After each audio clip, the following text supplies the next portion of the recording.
When the cell membrane is at its resting membrane potential, the activation gates of the voltage-gated sodium ion channels are closed and the inactivation gates are open. Voltage-gated potassium ion channels are closed. Depolarization is initiated by a stimulus which makes the membrane potential more positive, causing the voltage-gated sodium ion channels to start to open. As threshold is reached, many sodium channels open. Sodium ions diffuse across the membrane, causing depolarization.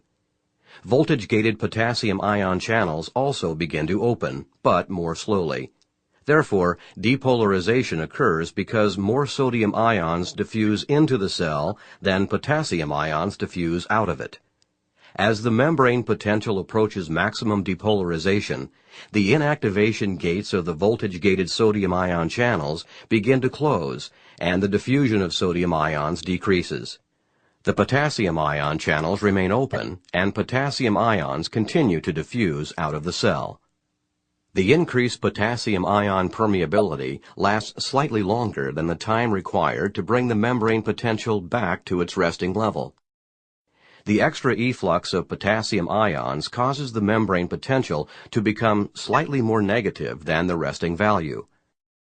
After the voltage-gated potassium ion channels close, the active transport of sodium and potassium ions reestablishes the resting membrane potential.